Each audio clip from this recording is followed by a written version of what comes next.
In the NFL, there's a clear difference between the good and the great teams. You can see it week in and week out.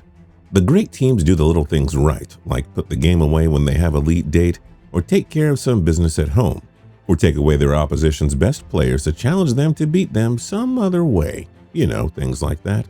But just because a team is great in the regular season, it doesn't mean that they are locked to win the Super Bowl. Far from it. Between the single-game postseason format and the countless variables that impact the outcome during any given game, there is a high degree of randomness to who wins the big game. While this does shortchange the fans who just want to see the two best teams playing in the Super Bowl, it is part of what makes football so popular. The parity, and the fact that you really just have to make it into the postseason and anyone has a shot at the title. One interesting byproduct of this is that we have seen so many teams who were so-so during the regular season and happen to get hot at the right time. I'm looking at you, Eli Manning. Usually these teams that make a late season run at the Super Bowl have one particularly dominant unit that carries them to greatness and covers for some pretty glaring weaknesses. And the Super Bowl 35 winning Baltimore Ravens team could not be a more perfect example of this. Let's take it back to the year 2000 when the Baltimore Ravens, in just their 5th season in existence, made an epic run to Super Bowl glory by riding an all-time good defense while their offense floundered about. The Ravens were coming off of a tumultuous 1999 campaign, which was followed by a rather eventful offseason for an 8-8 fourth-year expansion franchise. On second thought, eventful might be a bit of an understatement. The Ravens found themselves embroiled in a controversy and scandal when the team's best player and captain, Ray Lewis, was implicated in a police investigation that followed the death of 2 men in Atlanta after Super Bowl 34. The victims were involved in a squabble between their crew and Lewis's group following a Super Bowl party in Atlanta's popular nightlife district, Buckhead Village, which eventually turned violent in a big way.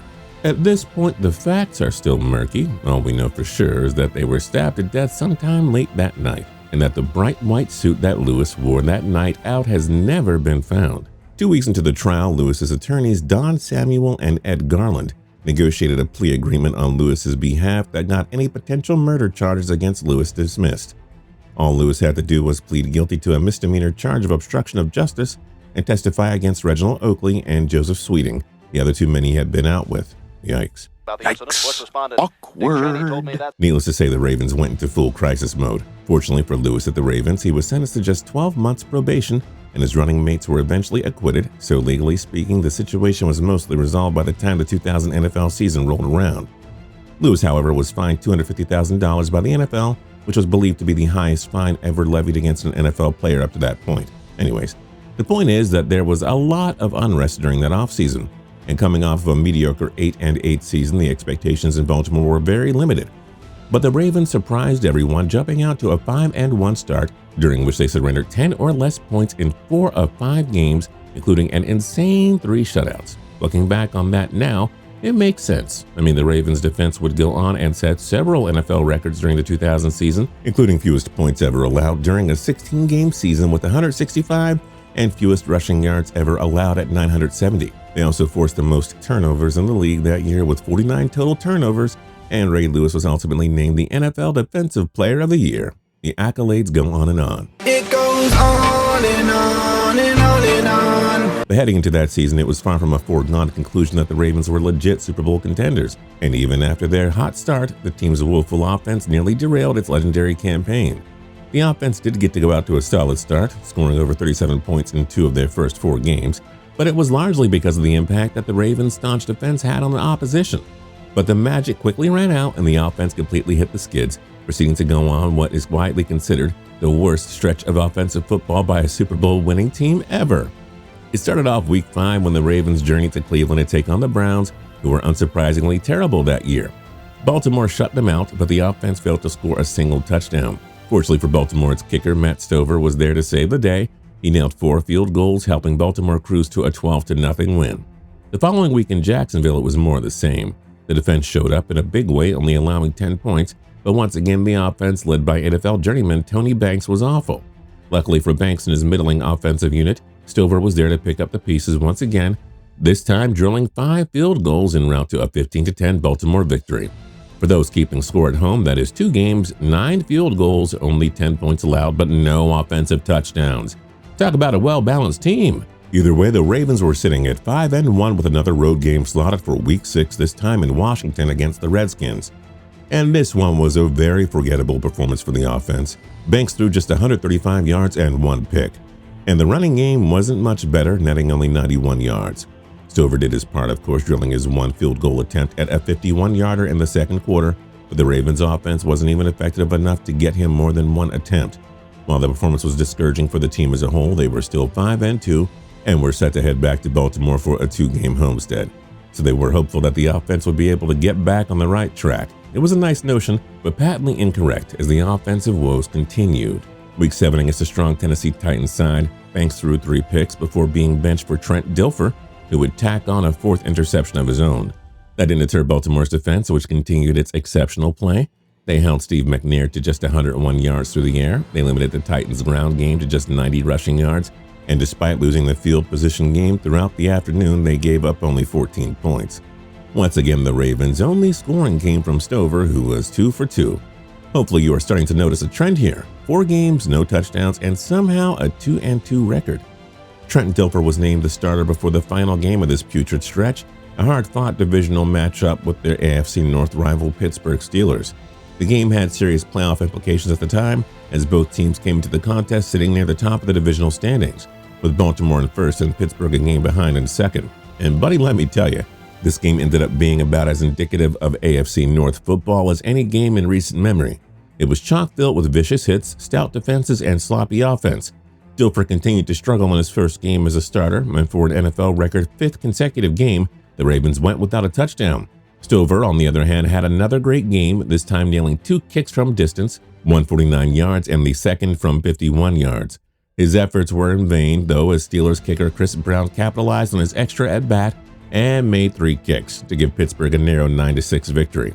The Ravens are starting to enter panic mode. Their promising 5-1 start had been squandered, and they needed some answers on the offensive side of the ball, and fast.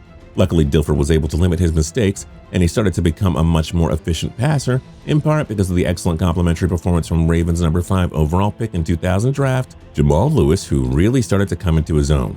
Up until that Week 9 game against Pittsburgh, Lewis had seen limited action, only topping 100 yards once in a blowout Week 4 victory against Cincinnati, which saw him get more carries than he had the previous 3 weeks combined.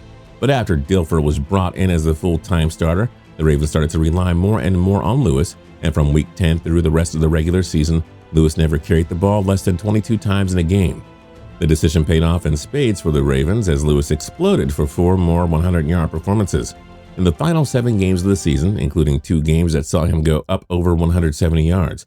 Even his bad games were something to behold, considering he only failed to top 90 yards once during that time. His dominant performances continued through the playoffs too. The Ravens fed him the ball religiously as he had at least 27 carries in all, but 1 postseason game resulting in 2 100-yard rushing games, 4 touchdowns, and eventually a Super Bowl championship, a Super Bowl that was never particularly close. The Ravens' defense was a star of the show in the Super Bowl, and Baltimore won handily by a score of 34-7. Oh, and the only touchdown the Giants scored was on a kick return. Jamal Lewis garnered a lot of public attention for becoming the youngest player to score a touchdown in Super Bowl history, and only the second rookie to rush for over 100 yards. But no one in the Ravens organization forgot about the man who kept the season afloat when everything was falling apart. He was the most unlikely of heroes, their kicker, Matt Stover, who by the way drilled both of his Super Bowl attempts, 1 from 47 and 1 from 34.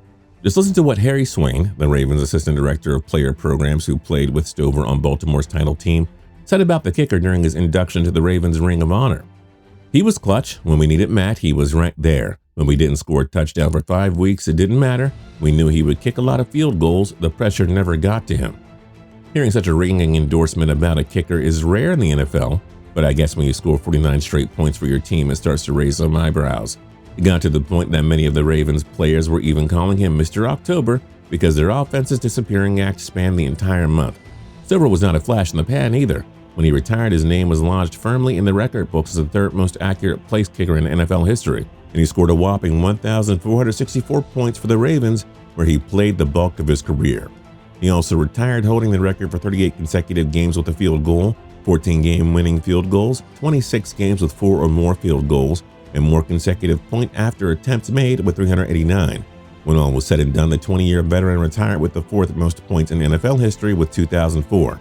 But what will undoubtedly go down as the former All-Pro single greatest accomplishment was the way he saved the 2000 Ravens season by helping them turn an epic defense into one that has since been lauded as one of the all-time greats, and by propelling the 2000 Ravens team to the postseason into Super Bowl glory. Were the 2000 Ravens the best defense in NFL history? Let us know your thoughts in the comments section down below. If you're new here and you haven't subscribed yet, now's a great time to do that by hitting that subscribe button down below. If you liked the video, then like the video, we'd really appreciate it. And last but not least, don't forget to tune into TPS every single day for more cool videos. We'll see you next time.